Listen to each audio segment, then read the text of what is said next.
Hello বন্ধুরা, আজ আমি তোমাদের এমন কিছু দেশ সম্পর্কে জানাবো বা দেখাবো তুমি এর আগে এই দেশগুলোকে কখনো দেখোনি। কিন্তু তুমি যদি আমার চ্যানেলে নতুন হয়ে থাকো, চ্যানেলটিকে সাবস্ক্রাইব করে রাখো যাতে করে নতুন নতুন ভিডিও তোমার ফোনে সবার আগে পৌঁছায়। তাহলে চলো শুরু করি।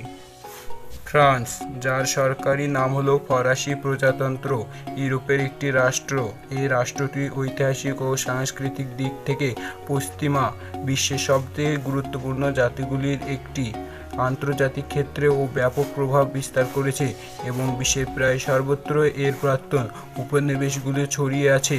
এর রাজধানী হচ্ছে প্যারিস। এরপর রয়েছে ইতালি, পশ্চিম ইউরোপের একটি সংযুক্ত প্রজাতান্ত্রিক সংসদীয় প্রাচীন রাষ্ট্র। এটি ইউরোপীয় ইউনিয়নভুক্ত একটি দেশ এবং এটি ইউরোপ অঞ্চলের অন্তর্ভুক্ত। বিদায় এবং মুদ্রা ইউরোপও। এই দেশে সংসদীয় গণতান্ত্রিক রাষ্ট্র ব্যবস্থা চালু আছে। এর রাজধানী রোম। প্রধানমন্ত্রী জর্জ মেলোনি। এরপর রয়েছে নিউজিল্যান্ড, দক্ষিণ পশ্চিম প্রশান্ত মহাসাগরে ওশেনিয়া অঞ্চলে অবস্থিত একটি দ্বীপ রাষ্ট্র এবং মানচিত্রে এটি মহাদেশীয় রাষ্ট্র। অস্ট্রেলিয়ার কাছাকাছি অবস্থিত বলে মনে হলেও প্রকৃতপক্ষে এটি অস্ট্রেলিয়া থেকে দক্ষিণে পূর্ব প্রায় 2000 কিমি দূরত্বে তাসমান সাগরে অবস্থিত। এর রাজধানী ওয়েলিংস্টন।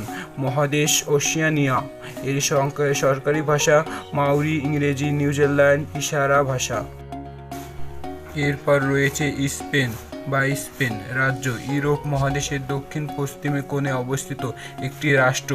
শাসন ব্যবস্থার ধরন অনুযায়ী দেশটি একটি সংসদীয় গণতান্ত্রিক রাজতন্ত্র। এটি ইউরোপীয় উপদ্বীপের প্রায় 85% অঞ্চল জুড়ে অবস্থিত। উপদ্বীপটির অবস্থিত অংশে যে স্পেনের ক্ষুদ্রতর প্রতিবেশী রাষ্ট্র পর্তুগাল এবং ব্রিটিশ প্রশাসনিক অঞ্চল জিব্রাল্টার প্রণালী অবস্থিত।